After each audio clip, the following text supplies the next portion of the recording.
Friday, October 10, 2025. Today on General Hospital, Portia gets confirmation she's pregnant. Michael's unruffled by all the evidence against him and Anna's new warrant yields results. Tracy pauses on entering the kitchen and finding Ronnie rifling through the tea. Ronnie tries making peace, but Tracy just wants her to shut up. And when Ronnie begs Tracy to tell her about her sister, it gets worse. Tracy snaps that Ronnie had no relationship with Monica and there's no way she left her the house. This is all a scam. After Tracy leaves, Michael shows up and asks how Ronnie's first night went. They get into Tracy's venom and Michael just tells Ronnie not to let his great-aunt get to her. Plus, he's grateful to Ronnie for stopping that search warrant. Ronnie asks if there should be anything to worry about, then apologizes, but it's all good. Michael's zen about the whole thing and fills her in on what's happening and why everyone hates Drew. She just hopes that they can all heal these wounds. Does Anna have the right suspect now? Ada Turner visits Anna in her office. They fight over whose fault the typo in the Quartermain search warrant was and how much it screwed up the investigation. But as Turner points out, since Anna applied for another warrant, she clearly has more suspects. They go over Willow's alibi being an obvious lie. Plus, she knows the Quartermain grounds well, including Edward's gun collection. Turner promises Anna the warrant should be ready within the hour and leaves. Drew summons Jordan to his hospital room to save Curtis. If he tells the cops all he knows, they'll stop looking at Michael and start looking at Curtis. But he's willing to look past his former friends' attempted murder if Jordan uses her connections to push for Michael's arrest. What did you promise Willow in exchange for her coming back to you? He feigns ignorance, but Jordan keeps pressing until she figures she hits upon the truth. He promised Willow he'd get rid of Michael. She calls him sad and pathetic and storms out. Isaiah's thinking back to hooking up with Portia when Lucas walks in, about to tease him about dating. Instead, Lucas senses that Isaiah's seeing someone and gets a smirk in return. Speaking of whom, Portia gets confirmation that she's 7 weeks pregnant and flashes to sleeping with both Curtis and Isaiah. Then Jordan almost literally runs into her and Dr. Navarro as she hurries away from Drew, but doesn't stick around long. At home, Liz apologizes to Willow for letting Michael in. Willow insists it was a good opportunity to talk. She got her point across. Liz truly believes Michael wants to cool things between him and Willow for the kids. After Willow leaves, Portia drops in, looking for a friend to fill in on her pregnancy drama. Curtis doesn't know, she's not sure if staying together or divorcing is better, and he may not even be the father. But Portia can't get into that bombshell before Anna knocks on Liz's door with a warrant. Sonny ambushes Lulu as she eats and demands to know why she's going after Michael. She insists she just reported the facts and nothing more. Her article didn't say Michael did it. They go back and forth as he accuses her, and she maintains that she's objective, no matter what. Sonny just looks forward to her reporting Michael's innocent, then walks out. Tracy drops by next to harass Lulu about what she dug up on Ronnie. Lulu hands over her Ronnie Bard dossier, which is a complete and utter disappointment. There's nothing there to use. All you found out about Ronnie is she won a pie-making contest in Durham. Lulu thinks Ronnie on the up and up, but Tracy refuses to accept it. Lulu gently points out that Ronnie hasn't kicked anyone out of the house and the entire family is stupidly rich. She thinks Tracy's problem is really with Monica. Turner arrives at Diane and Alexis' office, surprised to see Sonny. He paid Diane to facilitate a meeting with Turner. He knows about her issue with the warrant, then warns her that if Michael's charged with Drew's shooting, you may never prosecute again. Sonny clarifies that he's not threatening, just giving her the facts about her conflict of interest. She won't be able to prosecute because she's compromised, and for the record, he's not blackmailing her. I'm protecting us. Jordan rushes over to Curtis to tell him what Drew tried to get her to do, but he isn't worried. Drew's got nothing on them. He lost the evidence against Portia and Curtis didn't shoot the jerk. And once this is all cleared, he and Portia are getting a divorce. Tracy insists to Lulu that the last few years with Monica were different. They became close. Why would she do this to Tracy? To Michael, the will is phony and Ronnie is hiding something. When Will visits Drew with the good news, I'm seeing my kids today. He tells her it's a trap, but she's willing to risk it to see her kids. She doesn't care what Michael's plan is, she needs to see them. Now, the cops search the house, and when Anna gets back downstairs with a wrapped bundle, Liz freaks out. And it gets worse when Anna tells her to accompany them to the police station. Where's your roommate? On the next General Hospital, Drew presses Willow for answers about shooting him, no doubt. Friday, October 10, 2025. Today on General Hospital, Portia's world is flipped upside down as she learns she's pregnant. Michael remains calm despite the mounting evidence against him, and Anna's new warrant sends shockwaves through Port Charles. Meanwhile, Tracy digs her heels in, Sonny makes a dangerous play, and Willow walks straight into a trap that could destroy her. The Quartermain confrontation. Morning light pours through the Quartermain kitchen windows, but the warmth doesn't soften Tracy's expression one bit. She freezes in the doorway as she spots Ronnie standing by the counter, nervously rummaging through a drawer full of tea bags.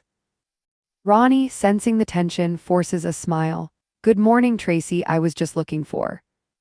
"Trouble?" Tracy snaps before she can finish. Her tone is like ice. "You're rifling through Monica's things as if you own the place." "I was just," Ronnie tries again, but Tracy cuts her off with a dismissive wave. "Save it, you're not family, no matter what scam you're running." Ronnie pleads, "Can we please not do this? I just wanted to ask you about Monica. I didn't know her, but—" Tracy's voice rises, sharp and bitter. "You don't deserve to know about her. You had no relationship with Monica, and she certainly didn't leave you this house. This entire inheritance nonsense is just another con, and I see right through it." Ronnie looks hurt, blinking back tears as Tracy storms out, her heels clicking like thunder. Moments later, Michael walks in, coffee in hand, finding Ronnie trying to compose herself. "Rough morning?" he asks gently. "You could say that," Ronnie mutters. He nods. "Tracy can be intense, don't take it personally.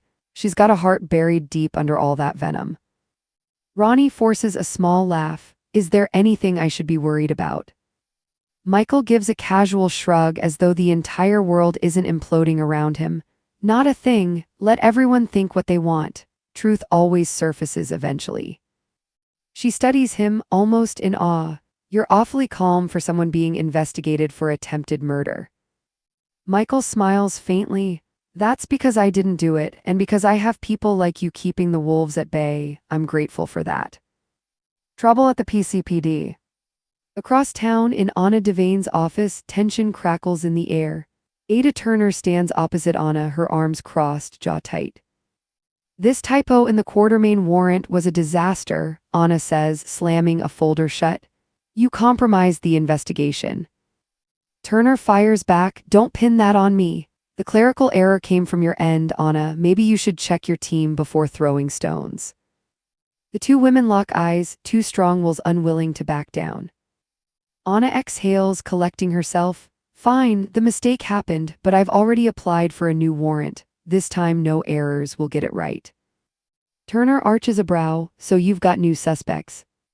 Anna slides a photo across the desk. "Willow." Her alibi doesn't add up, and she knows the Quartermain grounds inside out, including Edward's gun collection. "We're not done yet." Turner takes the photo, nods. "I'll have the paperwork on your desk within the hour." As Turner exits, Anna glances toward her wall of evidence. Photos of Drew, Michael, and Curtis are pinned in a triangle of red string, a web of betrayal and lies tightening by the minute. Drew's dangerous bargain. Meanwhile, at General Hospital, Drew sits propped up in his hospital bed, his face pale but determined. He dials a familiar number. "Jordan, it's Drew. I need you to come down here. It's about Curtis." Minutes later, Jordan arrives, eyes wary. "You shouldn't be calling me," she warns. "I need to save him," Drew insists. "If I tell the cops everything I know, the investigation shifts from Michael to Curtis. I could make this all go away for him, if you push for Michael's arrest." Jordan's eyes widen in disbelief. "You're willing to throw your so-called friend under the bus just to get revenge?" Drew leans forward, grimacing in pain. "You think I care about him after what he did? He left me to die, but I'll forget that if you do what I ask." Jordan glares, her voice dropping to a hiss. "What did you promise Willow in exchange for her crawling back to you?" Drew feigns confusion, but she sees right through him. "You promised her you'd get rid of Michael, didn't you?" He doesn't answer, and that's all she needs. Jordan shakes her head, disgusted. "You're pathetic. You used to be a hero, Drew. Now you're just another man with a grudge." She storms out, leaving him fuming in silence. Portia's secret. In a private exam room, Portia Robinson stares at the pregnancy test results, her heart pounding. 7 weeks, she whispers, doing the math in her head, and the realization hits her like a brick. Oh God. She flashes back to 2 nights, one with Curtis, one with Isaiah, and the guilt floods her face. Just then, Dr. Navarro walks in, gently smiling. "Congratulations, Dr. Robinson, you're expecting." Portia forces a smile, but tears well up in her eyes. "Thank you," she whispers, voice trembling. Outside in the hallway, she nearly collides with Jordan, who's rushing out of Drew's room. Portia, hey, Jordan says, surprised. Sorry, can't talk, Portia blurts, clutching the file to her chest and rushing past. Jordan watches her go, frowning, another secret clearly weighing heavy in Port Charles. The web of lies. At the Weber house, Liz apologizes as Willow gathers her things.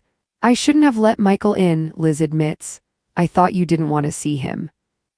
Willow sighs, it's okay, I needed that conversation, I told him what needed to be said. Liz nods, he loves you, Willow, whatever's happening, I truly believe he just wants peace, especially for the kids. Willow gives a weak smile, peace feels like a foreign word these days. Moments later, Portia arrives, visibly shaken. Liz immediately notices. What's wrong? I'm pregnant, Portia blurts out, then collapses into a chair. And I don't know who the father is, Curtis or, she trails off, biting her lip. Liz's jaw drops, oh, Portia. Before Liz can respond further, a sharp knock sounds at the door.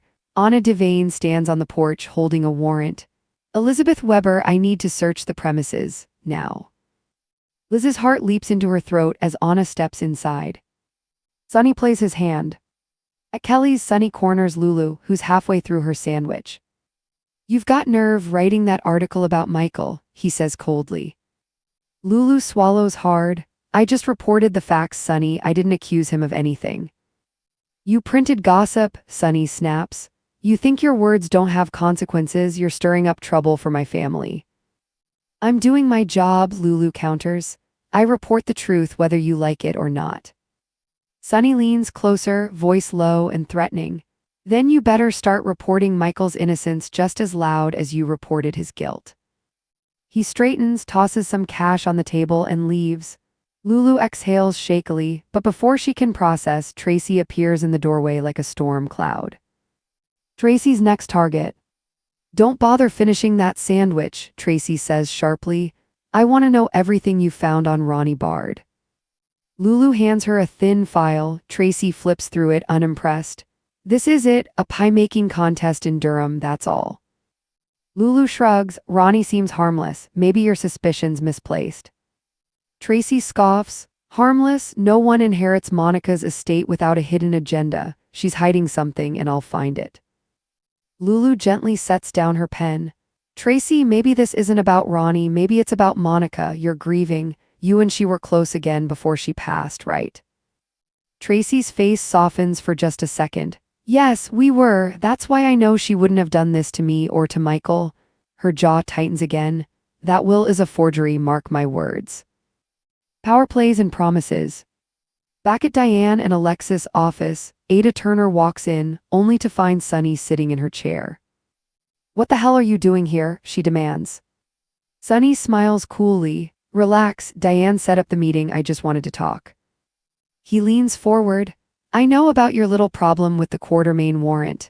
If Michael's charged, that mistake will ruin your career. You'll never prosecute another case again. Turner crosses her arms. Is that a threat? Sonny shakes his head. No, it's a warning, you're compromised and I'm not blackmailing you, I'm protecting both of us. Make the right choice. Turner stares him down but says nothing as he calmly walks out, leaving her rattled. Curtis draws the line. Jordan rushes to Curtis's apartment, breathless. You won't believe what Drew just tried to pull. Curtis smirks, let me guess, he's desperate. She nods, he wants you framed, Curtis. He tried to convince me to help. Curtis sighs, let him try, he's got nothing. He lost every shred of evidence and I didn't shoot him. Once this blows over, I'm filing for divorce. Portia and I are done. Jordan's eyes flicker with sympathy and something else. Are you sure that's what you want? Curtis nods firmly, positive. The trap is set. Later that evening, Willow enters Drew's hospital room. Good news, she says softly. I'm seeing my kids today. Drew's eyes narrow. It's a trap, don't do it. I don't care, Willow replies, voice trembling. They're my children and I won't let Michael take them from me. Drew begins, but she's already gone. The search and the shock. At Liz's house, Anna's team moves through the rooms, methodical and silent. Liz paces nervously. Finally, Anna returns from upstairs holding a small, wrapped bundle. Liz's face drains of color. What is that? She whispers. Anna doesn't answer. Instead, she gestures toward the door. Elizabeth Weber, you're coming with us to the station, and while we're at it, where's your roommate? Liz freezes. She's not here, she says softly. Anna's expression hardens. Then we'll find her. As Liz is escorted out, Portia stands silently in the doorway, her hand on her stomach, the weight of all her secrets pressing down. On the next General Hospital, Drew corners Willow, demanding the truth about the night he was shot. Anna uncovers a hidden clue that changes everything, and Tracy's obsession with Ronnie takes a shocking turn.